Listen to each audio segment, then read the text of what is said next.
اعوذ باللہ من الشیطان الرجیم بسم اللہ الرحمن الرحیم۔ مثل الذین، مثال ان لوگوں کی، ینفقون جو خرچ کرتے ہیں، اموالہم اپنا مال، فی سبیل اللہ اللہ کے راستے میں، کمثل حبۃ ایک دانے کی مثال جیسی ہے، انبتت اگتی ہیں، سبع سنابل 7 بالیاں، فی کل سنبلۃ ہر ایک بالی میں، 100 حبہ 100 دانہ ہوتا ہے، واللہ اور اللہ تعالی، یضاعف بڑھاتا ہے، لمن یشاء جسے وہ چاہے، واللہ اور اللہ تعالی، واسع وسعت والا ہے، علیم جاننے والا ہے۔ الذین جو لوگ، ینفقون خرچ کرتے ہیں، اموالہم اپنے مال، فی سبیل اللہ اللہ کے راستے میں، ثم پھر، لا یتبعون نہیں پیچھے لگاتے اس کے، ما انفقوا جو انہوں نے خرچ کیا ہے، منم احسان، ولا اذن اور نہ کوئی تکلیف، لہم اجرہم ان کے لیے اجر ہے،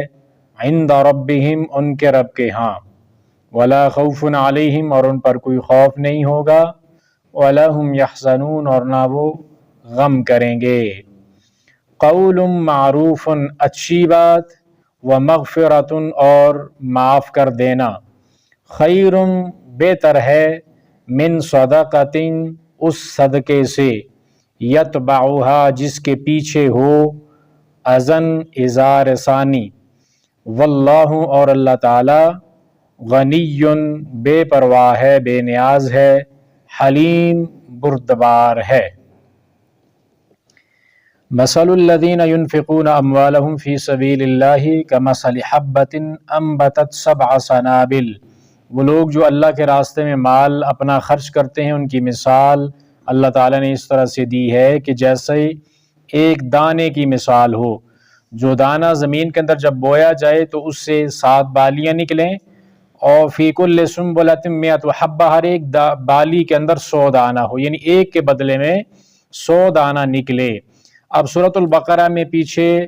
آیت نمبر 245 کے اندر ہم نے پڑھا ہے کہ اللہ رب العالمین نے فرمایا من ذا الذی یقرض اللہ قرضا حسنا فیضاعفہ لہ اضعافا کثیرا،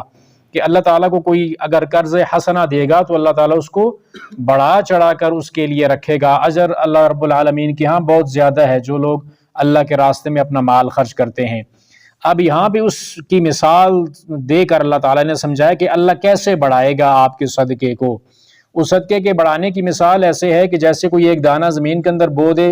اور اس دانے سے آگے ایک پودا نکلے جس کے اندر 7 بالیاں ہوں، اور ہر ایک بالی کے اندر 100 دانہ ہو، یعنی ایک دانے کے بدلے میں 700 دانہ اگر نکل آئے تو یہ بہت ہی اس انسان کے لیے فائدہ مند ہے۔ اگر کسی انسان کو یہ پتہ ہو کہ یہ والا دانہ میں زمین کے اندر اگر اس کو میں نے اس بیج کو زمین کے اندر بونا ہے تو اس کے بدلے میں ایک دانے کے بدلے میں 700 دانہ لگے گا، تو کوئی بھی انسان اس سودے سے پیچھے نہیں ہٹے گا، بلکہ وہ دانہ زمین کے اندر ضرور بوئے گا کہ مجھے اس سے 700 دانہ ملے گا۔ تو اللہ رب العالمین وہ مثال ہمارے سامنے بیان کر رہے ہیں۔ اس کا یہ مطلب نہیں ہے کہ کوئی بھی دانہ زمین کے اندر کوئی اگر انسان بوتا ہے تو اسے 700 دانہ نکلتا ہے، اس سے کم دانے بھی ہو سکتے ہیں، زیادہ دانے بھی ہو سکتے ہیں۔ اللہ تعالیٰ ایک مثال دے کر ہمیں سمجھانا چاہتے ہیں کہ اگر ایک ایسا دانہ ہو جو زمین کے اندر بویا جائے اور اس سے 700 دانہ آگے بن جائے، تو یہ کیا کوئی بھی ایسا انسان ہے جو اس سودے سے پیچھے ہٹے گا؟ ہر انسان یہ چاہے گا کہ مجھے یہ والا مل جائے۔ تو اللہ تعالیٰ فرماتے ہیں کہ میرے راستے میں جو مال خرچ کریں گے وہ اس کی مثال ایسے ہی ہے، ایک چیز اللہ کے راستے میں خرچ کریں گے 700 گنا تک اللہ رب العالمین اجر دے گا۔ اور یہاں پہ بس نہیں ہے، واللہ یضاعف لمن یشاء، اللہ جس سے چاہے وہ اس سے بھی زیادہ بڑھا سکتا ہے۔ یہ 700 بھی کوئی لیمٹ نہیں ہے، رب العالمین اس سے بھی زیادہ کہیں بڑھا سکتا ہے، اتنا زیادہ بڑھا دے کہ انسان کے وہم و گمان بھی نہ ہو کہ میں جو مال اللہ کے راستے میں نے خرچ کیا ہے میرا رب مجھے اتنا بھی دے سکتا ہے۔ تو اللہ رب العالمین جسے چاہے گا اس سے بھی زیادہ بڑھا سکتا ہے۔ صرف یہ 700 کی مثال دے کر اللہ رب العالمین نے سمجھایا ہے، یعنی کم سے کم تو اتنا ہوگا، اور اس سے زیادہ جو چاہے گا رب العالمین وہ اس سے زیادہ بڑھا دے گا۔ واللہ واسع علیم، اور اللہ تعالیٰ وسعت والا ہے اور جاننے والا ہے۔ وسعت والا ہے کہ رب العالمین اجر جب دیتا ہے تو بے حساب دیتا ہے، اس رب العالمین کے یہاں کوئی کمی نہیں ہے، اجر بے حساب دیتا ہے جب بھی وہ اپنے بندوں کو دیتا ہے۔ اور جو بندوں کے اعمال ہیں ان اعمال کے بدلے میں اجر بہت زیادہ ہے، یعنی اگر کوئی انسان عام کوئی بھی عمل کرتا ہے تو ایک کے بدلے میں 10 نیکیاں اس کو ملتی ہیں۔ قرآن پاک کی بھی ایک اگر آپ تلاوت کریں گے تو ایک حرف کے بدلے میں 10 نیکیاں ملتی ہیں۔ عمل تھوڑا ہوتا ہے، اجر زیادہ ہوتا ہے، یعنی اللہ کی رحمت کا نتیجہ ہے کہ انسان کے تھوڑے عمل کو اللہ تعالیٰ بڑھا کر بہت زیادہ کر دیتا ہے اور اپنی رحمت سے اجر زیادہ کر دیتا ہے۔ اور جو انفاق فی سبیل اللہ، اللہ کے راستے میں مال خرچ کرنا، فی سبیل اللہ سے سب سے پہلے مراد تو ہے وہ جہاد کا راستہ ہے، اللہ کے راستے میں مال خرچ کرنا، کیونکہ یہ جو ترغیب دلائی گئی ہے وہ سب سے پہلے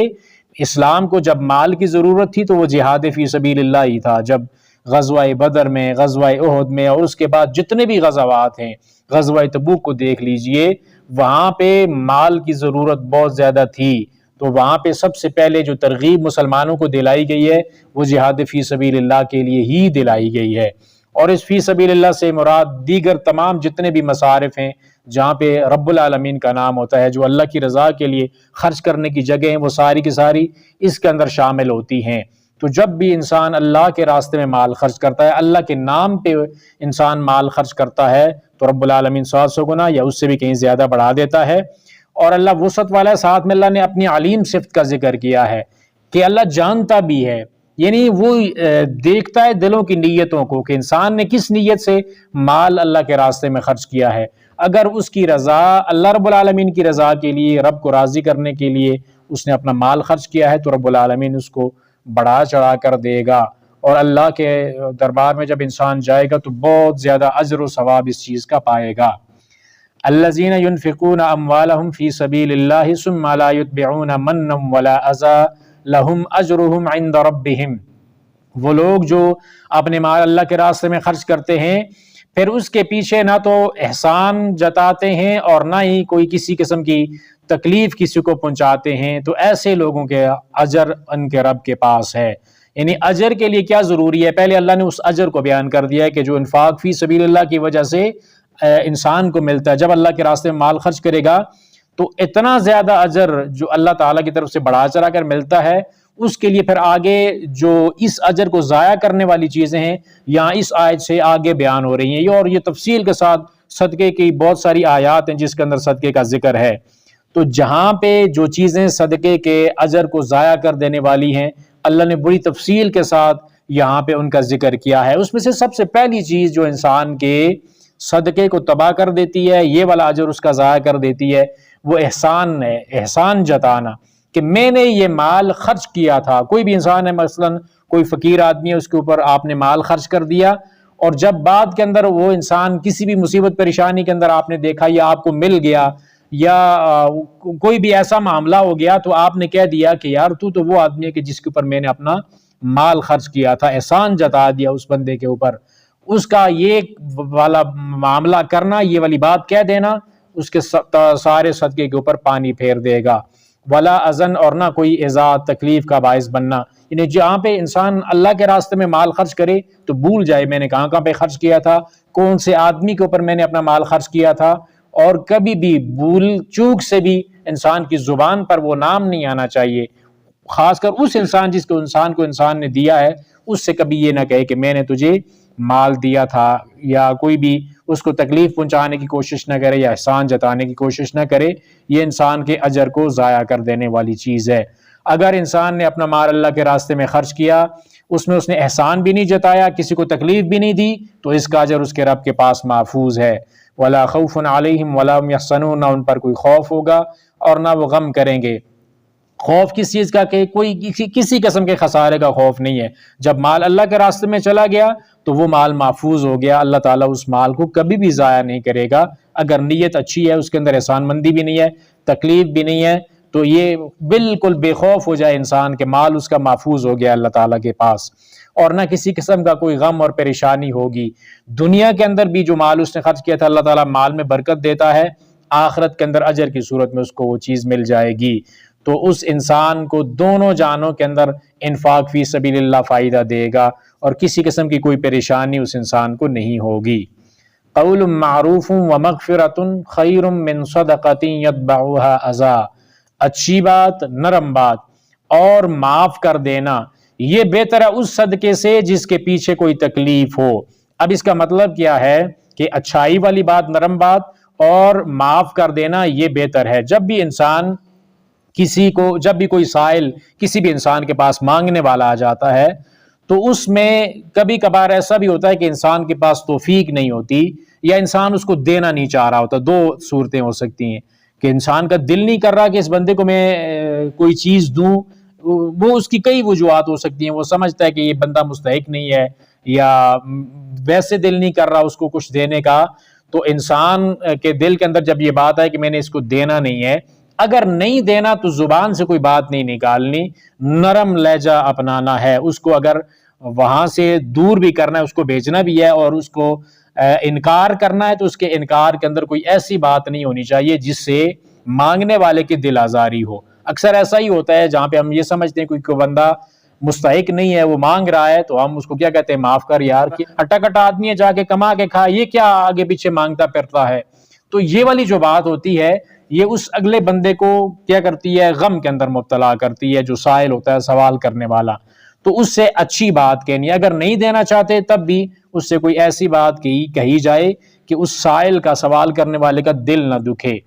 وہ مغفرۃ، ساتھ میں معاف کر دینا۔ اس کا مطلب کیا ہے کہ بعض اوقات ایسا بھی ہوتا ہے کہ ہم انکار کرتے ہیں، جو مانگنے والا ہوتا ہے تو آگے سے دو چار سنا بھی دیتا ہے کہ بھائی تو کیا کیسا آدمی ہے، 10 روپے نہیں نکال سکتا، کنجوس مکھی چوس، آگے سے سنا دیتے ہیں۔ ایسے دن کے اندر کئی فقیر ہمیں ایسے ملتے ہیں جو ہمیں باتیں سناتے ہیں آگے سے کہ بھائی یہ کیا، تو کیسا آدمی ہے، 10 روپے بھی تو نہیں دے سکتا، تیرا تو جینا بھی کسی کام کا نہیں ہے۔ اس طرح کی باتیں آگے سے وہ سوال کرنے والے، مانگنے والے کرتے ہیں۔ تو جب اس نے کوئی بات کہہ دی اور اس بندے کو جس نے مال دینا تھا، اس کو اگر کوئی غم پہنچا، اس کی بات سے تکلیف ہوئی ہے، کیسا آدمی ہے، پیسے بھی مانگ رہا ہے، باتیں بھی سنا رہا ہے، تو اس بات کا اس کو معاف کر دینا۔ پہلی چیز کا تعلق کس کے ساتھ ہے کہ جو اگر ہم سے کسی بندے نے سوال کیا تو دینے والے کو چاہیے کہ وہ کوئی اچھی بات کرے۔ دوسری چیز مغفرت کا سوال اس مانگنے والے کے لیے کہ اگر اس سے کوئی غلط بات ہو گئی ہے تو آپ نے اس کو درگزر کر دینا ہے، آپ نے کچھ بھی نہیں کہنا، اللہ کی رضا کے لیے اس کو معاف کر دینا ہے۔ خیر من صدقۃ یتبعها اذی، یہ اس صدقے سے بہتر ہے جس کے پیچھے تکلیف ہو۔ یعنی ایسا ہے کہ آپ نے اس کو پیسے تو دے دیے لیکن دو چار باتیں سنا دیں، آپ نے اس کو پیسے دے دیے لیکن جو ہے اس کو کوئی ایسا معاملہ اس کے ساتھ کر دیا، اس کے ساتھ اس کو بے عزت کر کے پیسے دیے یا کچھ ایسا معاملہ کر دیا، تو اس صدقے سے یہ والا معاملہ بہتر ہے۔ اچھی بات، نرم بات کرنا اور درگزر کر دینا یہ اس صدقے سے زیادہ بہتر ہے۔ یعنی آپ اگر صدقہ نہیں کر سکتے تو آپ یہ والا کام کریں، نرم بات اور مغفرت، معاف کر دینے والی یہ والا معاملہ آپ کر لیں۔ واللہ غنی حلیم، اور اللہ تعالیٰ بے نیاز ہے اور حلیم بردبار ہے۔ غنی، یہاں پہ اللہ تعالیٰ نے اپنی دو صفتیں کیوں ذکر کی ہیں کہ غنی اس لیے ہے کہ رب العالمین کو آپ کے پیسے کی ضرورت نہیں ہے کہ آپ اللہ کے راستے میں مال خرچ کریں، تو اس سے اللہ تعالیٰ کو کیا فرق پڑے گا؟ اس کائنات کے رب کے خزانے اتنے زیادہ ہیں کہ اگر کل کائنات کو اس کی مرضی کے مطابق دیتا جائے تو وہ سمندر کے اندر جس طرح سوئی ڈبونے سے سمندر کو کوئی فرق نہیں پڑتا، ایسے اللہ کے خزانوں کو کوئی فرق نہیں پڑتا اگر کل کائنات کو اس کی مرضی کے مطابق بھی دینے لگ جائے۔ اتنا غنی، اتنا بادشاہ، اتنا بڑا رب اور کائنات کی سب سے بڑی ذات جس کے پاس اتنے زیادہ خزانے، وہ انسان کو کہہ رہا ہے کہ تو مجھے قرض دے دے، تو اس کے اندر پیچھے کوئی حکمت ہے، ہمارے لیے اس کے اندر خیر اور بھلائی ہے۔ تو ہمیں اللہ کو اس چیز کی کوئی ضرورت نہیں ہے کہ ہم اللہ کے راستے میں مال خرچ کریں، ہمیں اس چیز کی ضرورت ہے کہ ہمیں اجر چاہیے، دنیا میں مال کے اندر برکت بھی چاہیے، اور مال کے اندر دوسروں کا حق بھی ہوتا ہے۔ سارا مال ہمارا اپنا نہیں ہوتا، بے شک ہم اپنا مال خود کماتے ہیں، لیکن اس کے اندر زکوٰۃ، صدقات اور لوگوں کا حق ہمارے مال کے اندر موجود ہوتا ہے۔ جب بھی ہم کسی کو دے رہے ہوتے ہیں تو اس کا نصیب ہمارے حصے کے اندر لکھا ہوا ہوتا ہے جو اس کے پاس پہنچ جاتا ہے، تو ہمیں اس بندے کا شکریہ ادا کرنا چاہیے جس کے پاس وہ پیسہ پہنچ گیا ہے۔ تو اللہ بے پرواہ ہے، اس کو ضرورت نہیں ہے، حلیم ہے، بردبار ہے کہ وہ جلدی سزا نہیں دیتا۔ بندوں سے بعض اوقات ایسے معاملات ہو جاتے ہیں، گناہ ہو جاتے ہیں، تو اللہ رب العالمین اس بندے سے عفو اور درگزر والا معاملہ کرتا ہے، بندے کو مہلت دیتا رہتا ہے کہ شاید بندہ اپنی حرکتوں سے، اپنے ان گناہوں سے باز آ جائے، اللہ کی طرف واپس پلٹ آئے۔ تو رب العالمین غنی ہے اور بردبار ہے۔ تو ان آیات کے اندر ہمارے لیے یہ جو پیغام ہے کہ مال اللہ کے راستے میں جہاں پہ بھی خرچ کرنے کا موقع ملے، جتنی بھی انسان کے پاس توفیق ہو، اس کو اللہ کے راستے میں دے دینا چاہیے، کہ یہ وہ واحد چیز ہے کہ جو ضائع ہونے والی نہیں ہے۔ اللہ رب العالمین کے ہاں اس کا پورا پورا اجر مل جائے گا۔ دنیا کی برکتیں الگ سے ہیں، اور پھر آخرت کے جو درجات ہیں اور ثواب ہے وہ الگ سے ہے۔ اور جب بھی کبھی بھی کہیں پہ بھی مال خرچ کریں تو اس کو خرچ کرنے کے بعد بھول جائیں، کبھی بھی بھولے سے اس کا ذکر نہ کریں کہ میں نے فلاں جگہ پہ خرچ کیا، فلاں آدمی پہ خرچ کیا، یا خرچ کرنے کے بعد کسی قسم کی کوئی تکلیف، یار کہ میں نے خرچ کیا تو میرا وہ پروٹوکول نہیں ہے، یا میرے ساتھ کوئی ایسا معاملہ نہیں کر رہا۔ تو اس طرح سے یہ دونوں چیزیں، من اور اعضاء، تکلیف اور احسان مندی، یہ والا معاملہ نہیں کرنا۔ اگر ایسے معاملے نہیں ہیں تو انسان کو بے خوف ہونا چاہیے کہ اللہ اجر کو ضائع نہیں کرے گا۔ اور جب بھی کسی کو دینے کا معاملہ ہو، یا کوئی سائل ہم سے کوئی غلط بات کر دے، تو اس معاملے کے اندر نرم بات اور معاف کر دینا، درگزر کر دینا، یہ وہ بات ہے جو رب العالمین کو پسند ہے۔ اور رب العالمین جو غنی اور بے پرواہ ہے، اس کو ہمارے صدقات و خیرات کی ضرورت نہیں ہے، ہمیں ضرورت ہے اللہ تعالیٰ سے اجر لینے کی۔ تو اللہ تعالیٰ ہمیں اپنے راستے میں مال خرچ کرنے والے لوگوں کے اندر شامل فرما دے۔